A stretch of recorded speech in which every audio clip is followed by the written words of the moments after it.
आश्रम के एक शांत कोने में रहने वाला देव हर दिन सुबह से शाम तक मेहनत करता था। बाकी शिष्यों की तरह वह सिर्फ दिखावे के लिए अभ्यास नहीं करता था, बल्कि पूरी लगन से हर काम करता था। चाहे ध्यान हो, शारीरिक अभ्यास हो या गुरु द्वारा दिया गया कोई साधारण सा काम, वह बिना सवाल किए पूरी ईमानदारी से करता था। लेकिन समस्या यह थी कि उसे कोई फर्क दिखाई नहीं दे रहा था।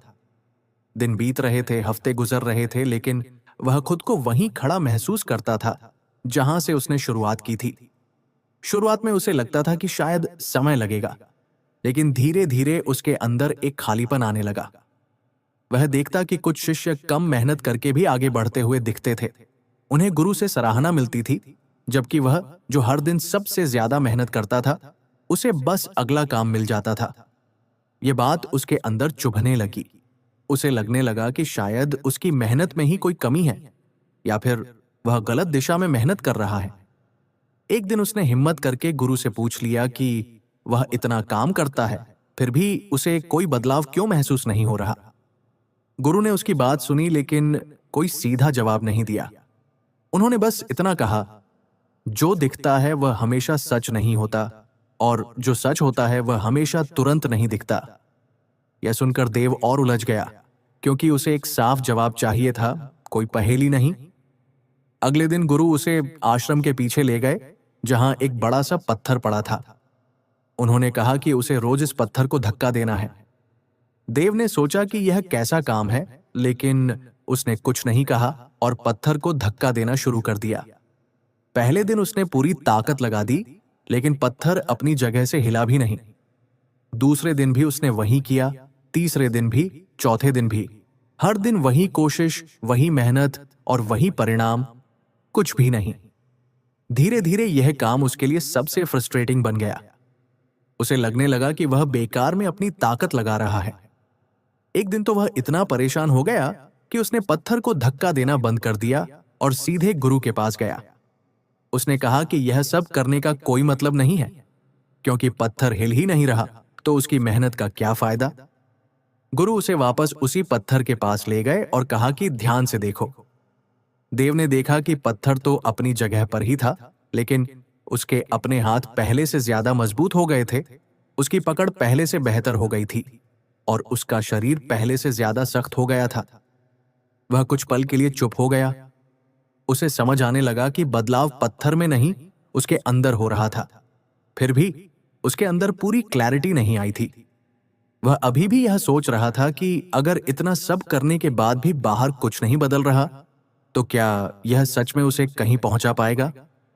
उसी समय गुरु ने उसकी ओर देखा और कहा कि अब तक जो कुछ हुआ वह सिर्फ तैयारी थी, असली परिणाम अभी सामने आना बाकी है।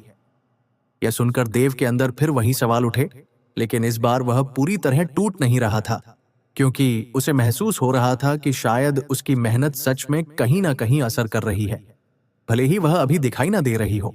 अगले दिन से देव फिर उसी पत्थर के पास गया, लेकिन इस बार उसका नजरिया थोड़ा बदल चुका था।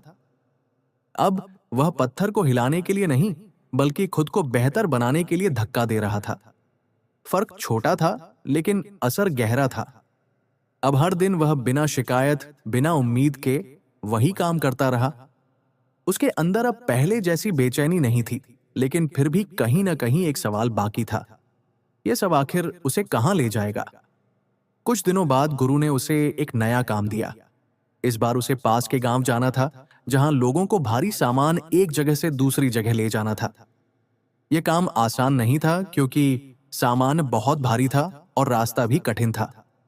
देव ने बिना कुछ सोचे यह काम स्वीकार कर लिया। जब उसने पहला बोझ उठाया तो उसे महसूस हुआ कि उसका शरीर पहले से कहीं ज्यादा मजबूत हो चुका है। जो वजन पहले उसे असंभव लगता, अब वह उसे संभाल पा रहा था। दिन भर काम करते करते उसने नोटिस किया कि जहां बाकी लोग जल्दी थक जा रहे थे, वहीं वह लगातार काम कर पा रहा था। उसकी पकड़ मजबूत थी, उसका संतुलन बेहतर था, और सबसे बड़ी बात, उसका मन अब जल्दी हार नहीं मान रहा था।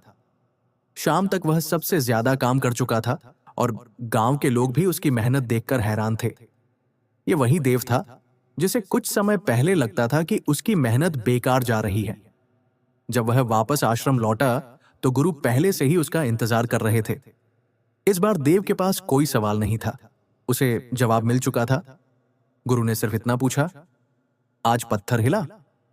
देव हल्का सा मुस्कुराया और बोला, नहीं गुरुजी, लेकिन आज मुझे समझ आ गया कि पत्थर कभी हिलाना था ही नहीं। गुरु ने सिर हिलाया और कहा, अगर वह पत्थर हिल जाता तो तुम खुश हो जाते, लेकिन मजबूत नहीं बनते। देव कुछ पल चुप रहा, क्योंकि अब उसे साफ दिख रहा था कि उसकी मेहनत कभी बेकार नहीं जा रही थी, बस वह उसे गलत जगह ढूंढ रहा था। बदलाव बाहर नहीं, उसके अंदर हो रहा था, और वही असली ताकत थी। कुछ समय बाद वही देव जो कभी परिणाम न मिलने से टूट जाता था, अब बिना किसी जल्दबाजी के लगातार काम करता था। लोग उसे देखकर कहते कि वह अचानक बहुत आगे निकल गया, लेकिन वह जानता था कि यह अचानक नहीं था। यह उन दिनों का परिणाम था जब वह बिना किसी दिखने वाले नतीजे के भी मेहनत करता रहा। जब भी कोई उससे पूछता कि मेहनत का असली राज क्या है, तो वह बस इतना कहता, जब तुम्हें लगे कि कुछ नहीं हो रहा, समझ लेना कि सबसे ज्यादा वही हो रहा है। और यही उसकी सबसे बड़ी ताकत बन गई, क्योंकि उसने सीख लिया था कि मेहनत का असर हमेशा दिखता नहीं है, लेकिन जब दिखता है तो सब कुछ बदल देता है।